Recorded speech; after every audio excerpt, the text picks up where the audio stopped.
Suntukan ng isang Pinoy sa Italy matapos tuksuhin sa loob ng tren. Ang dayuhang ng budyok sa manong mandurukot. Narito ang Frontline Report. Pilipinas! Pilipinas! Pilipinas! Sa isang tren sa Italy, kinumpronta ng Pinoy na yan ng nag-aasar na pasahero na isa umanong mandurukot. Sinubukan ng Pinoy na haplutin ang cellphone ng lalaki para pigilan ito sa pagbibideo sa kanya. Dito na tila nagsimulang magkahamunan ang dalawa. Umawat naman ang kumukuha ng video.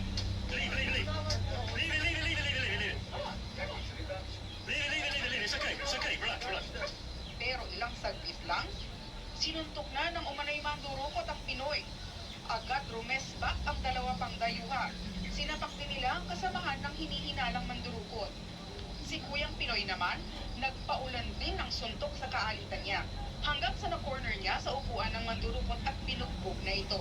Pati ang isa sa mga tumutulong na dayuhan, nakisuntok at tinadyakan pa ang dehado ng mandurukot.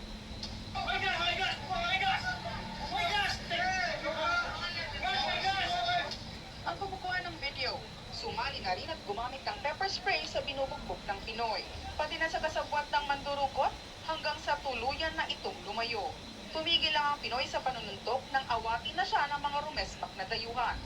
Pinalaan naman nila ang ibang mga pasahero na mag-ingat sa dalawang mandurukot.